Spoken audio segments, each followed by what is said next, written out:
Hello students, पिछले वाला lecture continue कर रहे हैं। 1.4 exercise 9th class chapter 1 1.4 exercise. Topic था हमारा magnification. Magnification by successive magnification represent real number on number line. तो एक और क्वेश्चन उठाते हैं। मान लो हमने रिप्रेजेंट करने 2.665 को, तो क्या करेंगे, हम पहले ही लाइन बना लेंगे वैसे के वैसे ही।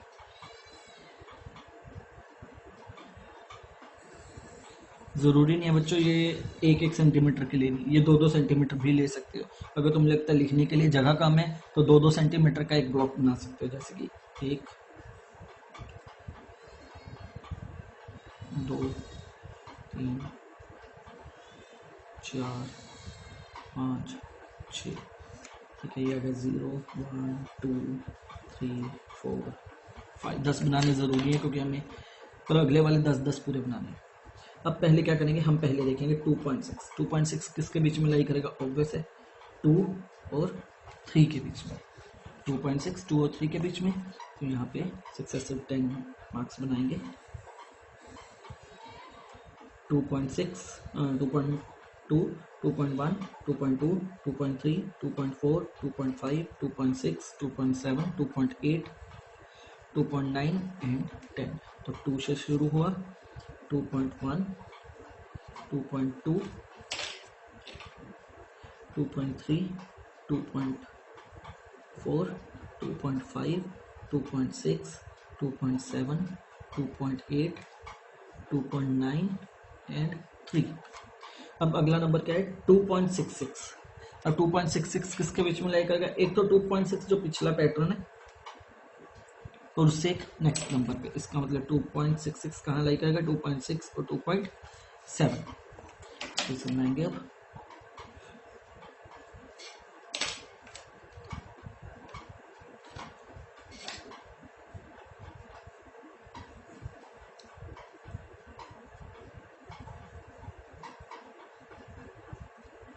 कौन सा नंबर है 2.6,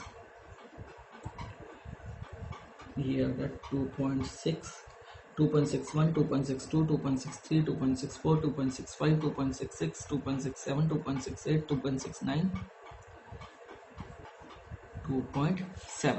तो यहाँ लिख लेंगे 2.61 2.62 2.63 2.64 2.65 2.66 2.67 2.68 2.69। नंबर क्या चाहिए था हमें 2.66, तो ये रहा बच्चों देखो 2.66, ये रहा हमारे पास 2.66, ऊपर था हमारे पास 2.6।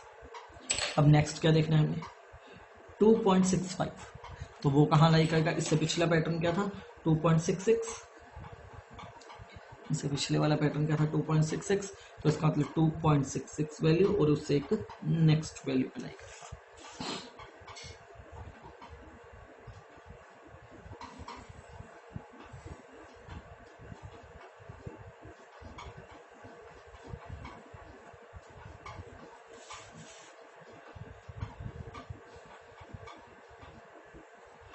टू 2.66 2.61 2.62 2.63 2.64 2.65 2.66 2.67 2.68 2.69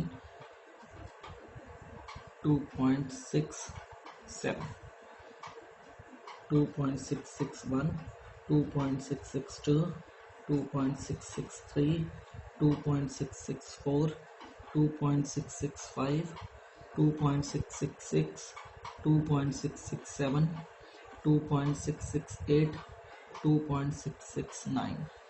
नंबर क्या चाहिए था, आप देखो 2.665, तो ये रहा हमारा नंबर 2.665। तो इस पॉइंट को सर्कल करके नीचे लिख देंगे, ये क्या आएगा P, where P represents 2.665। Clear. NCERT का 1.4 एक्सरसाइज का एक क्वेश्चन तो मैंने बच्चों तुम लोगों को पहले ही समझा दिया था पिछली वीडियो में। अब सेकंड क्वेश्चन समझा रहा हूँ 9.4 एक्सरसाइज का, 1.4 एक्सरसाइज का सेकंड क्वेश्चन है विजुलाइज। बच्चों तुम लोग ही करोगे, मैं तुम्हें एक चीज समझा रहा हूँ बस इसमें जो जरूरी है। क्वेश्चन है विजुलाइज 4.26 बार, इसमें बार लगा हुआ है, on a number line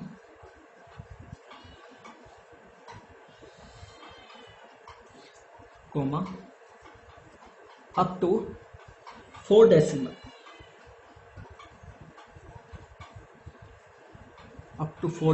places। Up to 4 decimal places means इसे 4 डेसिमल तक लिखना है। अब देखो मैं अलग अलग तरीके से समझा रहा हूं तुम लोगों को।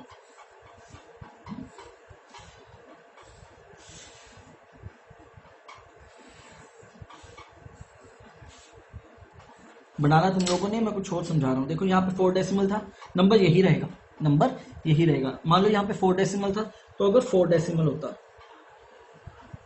4 डेसिमल है तो 4.26 बार को कैसे लिखेंगे? 4 डेसिमल तक लिखना है तो 2626, देखो 2 बार लिख दिया क्योंकि पैटर्न है, बार वाली वैल्यू बार बार रिपीट होती है, तो 2626 मैंने 2 बार लिख दिया, तो हो गया 4 डेसिमल। अब मान लो पेपर में 3 डेसिमल आ जाता तो 4.26 को कैसे लिखते? 4.26 2 डेसिमल आगे, अब अकेला 2 लिखना, 6 मत लिखना क्योंकि उसने कहा 3 डेसिमल चाहिए, तो 262। पैटर्न नहीं तोड़ना, ये नहीं है 26 उठा के 6 लिख दिया, नहीं, पैटर्न नहीं तोड़ना, पैटर्न लाइन वाइज ही आएगा। अब मान लो 5 डेसिमल होता तो 4.26 बार को कैसे लिखते? 4.26262 आ गया 5 बार, 5 डेसिमल्स, ठीक है। अब मान लो सिर्फ 1 डेसिमल होता, सपोज करो सिर्फ 1 डेसिमल तक होता, तो 4.26 बार को मैं लिखता सिर्फ 4.2, सिर्फ 4.2 लिखता क्योंकि ऊपर 1 डेसिमल कहा गया। तो ये देख लेना कितने डेसिमल तक उसने कहा है। ऑब्वियस अब क्वेश्चन में उसने 4 डेसिमल कहा है, तो हम ये वाला नंबर ढूंढेंगे, ये वाला नंबर बनाएंगे नंबर लाइन के ऊपर। ये मैंने इसलिए कहा है क्योंकि क्वेश्चन में चेंज भी हो सकता है, ध्यान रखना। 3 डेसिमल आया तो ये हो जाएगा, 5 डेसिमल आया ये, तो 1 डेसिमल आया तो ये, ठीक है। कोई और नंबर लेते हैं, मान लो इसी में, मान लो नंबर होता 5.235 बार, मान लो ये नंबर होता, तो 4 डेसिमल में कैसे लिखते हैं इसे? 5.235, 3 आ गए, 2 रिपीट हो गया, सिर्फ एक। 3 डेसिमल में कैसे लिखते? 5.235, ये खुद ही 3 डेसिमल में। 5 में कैसे लिखते? 5.235, 3 आ गए, 2 रिपीट कर दो, 2 3 लाइन वाइज। 1 डेसिमल में कैसे लिखते? 5.2, ठीक है, समझ लग गया? तो इस तरह से ध्यान रखना। तो क्वेश्चन नंबर 2 1.4 एक्सरसाइज का क्वेश्चन नंबर 2 और क्वेश्चन नंबर 1 तुम लोगों का होमवर्क हो गया, ठीक है। अब हम चलते हैं 1.5 एक्सरसाइज की तरफ।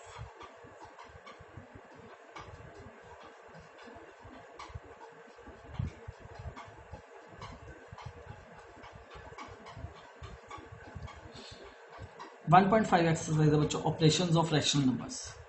टॉपिक का नाम होता है रैशनलाइजेशन।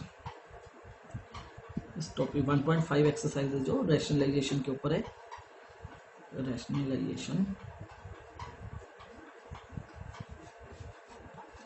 इसके लिए कुछ कंसेप्ट करने पड़ेंगे। कंसेप्ट का मतलब है जैसे हम कहते हैं ना प्लस माइनस एबीसी, ये चीजें सीखनी जरूरी है, वैसे इसके लिए कुछ कंसेप्ट तैयार करने जरूरी है। पहले वो समझा रहा हूं तुम लोगों को।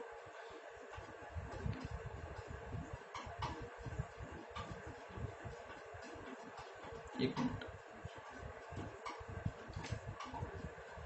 मुझे बुक खोल लेना दो।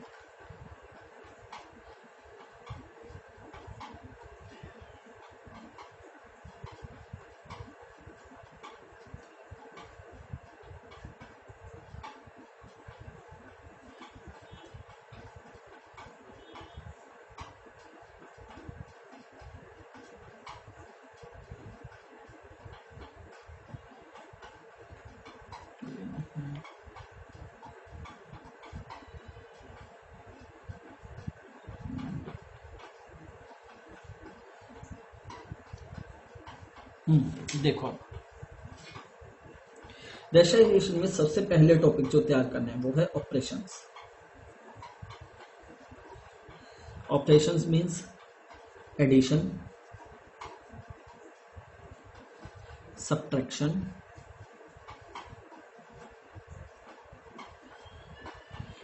मल्टीप्लिकेशन,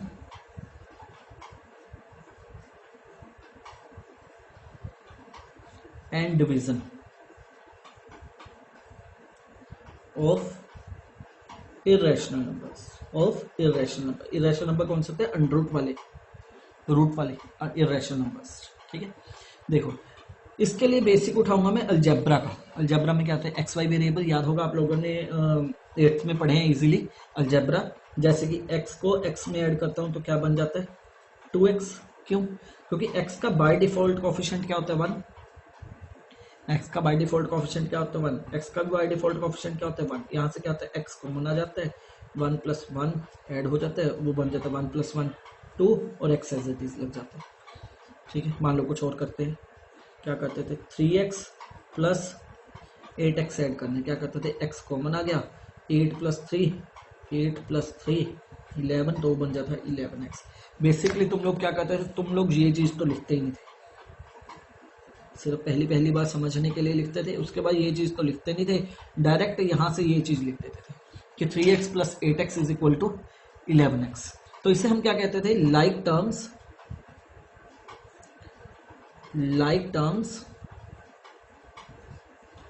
आर एडिड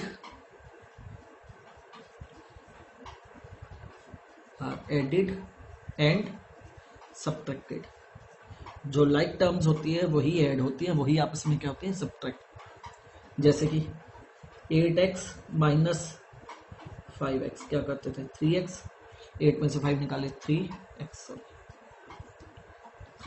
एक और एग्जांपल ले लेते हैं। बच्चों अलजेब्रा नहीं सिखा रहा मैं, अलजेब्रा से इसे लिंक करूंगा, देखना।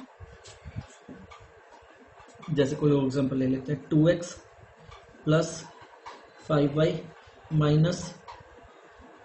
3y + 4x - z। इसे सोल्व करते हैं। क्या करते हैं? लाइक टर्म्स में ऐड होती थी, 2x और 4x लाइक टर्म है, तो 2 और 4 दोनों प्लस के साइन है, ये बन जाता है 6x। 5y और -3y, 5y और -3y, तो y और y लाइक टर्म्स होगी, तो 5 + के -3, 5 + के -3 सोल्व करके क्या आ गया? +2y। z अकेला ये पूरी टर्म में, इसलिए वो अकेला रहेगा। अब ये तो आपस में सॉल्व नहीं हो सकते, क्योंकि यहाँ से लाइक टर्म्स तो तुम लोगों ने सॉल्व कर दी, ये इसके साथ सॉल्व हो गई, ये वाली वैल्यू इसके साथ सॉल्व हो गई, और ये अकेला था।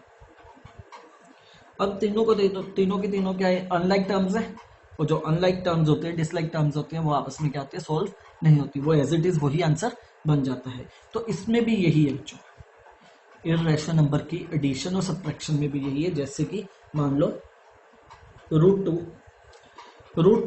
जो रूट वाली वैल्यूज होती है ना, वो यहाँ पे वेरिएबल का काम करती हैं।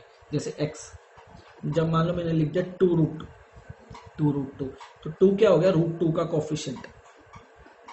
मान लो मैं लिख दूं -3√2, तो -3 क्या होगा? Coefficient of variable √2। यहाँ पे √2 वेरिएबल बन जाएगा। इर्रेशनल नंबर कौन से होते हैं? √2, √3, √5 वही होते हैं, तो उन्हीं का क्या बन जाएगा? ये कोफिशिएंट बन जाएगा। मान लो एग्जांपल ले रहे हैं, 2√2 + 3√2 - 5√3 + 4√3 - 2√5। इसे सॉल्व करना, सेम वही पैटर्न हो गया। Like terms are added to each other and subtracted to each other.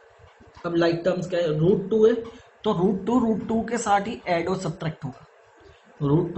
√2 वाली टर्म के साथ ही ऐड और सब्ट्रैक्ट होगा। √2 वाली वैल्यू ये है, √2 वाली वैल्यू ये है, ये दोनों √2 वाली वैल्यूज है, ये दोनों √2 वाली वैल्यूज है, तो ये दोनों आपस में सॉल्व होंगे। सॉल्व क्या होगा? वही सेम प्रोसीजर लगेगा, वहां पे x कॉमन आ जाता था और उनके कोफिशिएंट्स आपस में सॉल्व हो जाते थे। x कॉमन आ जाता था, उनके कोफिशिएंट आपस में सॉल्व, यहाँ भी यही होगा। √2 कॉमन आ गया और उनके कोफिशिएंट्स आपस में सॉल्व हो गए, 2 + 3। यहाँ भी यही होगा। देखो यहाँ √3 है, किससे सोल्व होगा? रूट 3 से। रूट 5 है, ये सेम नहीं है, तो ये दोनों आपस में सोल्व हो जाएंगे। यहाँ पे रूट 3 कॉमन आ गया। -5 and 4, -5 + 4 माइनस रूट 2 5, ये वैसे का वैसे ही रह गया क्योंकि रूट 5 वाली और कोई टर्म है नहीं हमारे पास में। सोल्व करते हैं 2 and 5, 5 root 2 minus -5 and 4 -1 root 5 -2 root 5। जैसे वेरिएबल x के आगे 1 लिखना जरूरी नहीं होता, जैसे x के आगे 1 लिखना जरूरी नहीं होता, अकेला भी लिखा जा सकता है ऐसे, x + x = 2x। मतलब बाय डिफॉल्ट 1 क्या होता है? नॉन विजिबल नहीं होता। वैसे यहाँ पे अकेला रूट 5 भी लिखा जा सकता है, कोफिशिएंट 1 लिखना जरूरी नहीं है।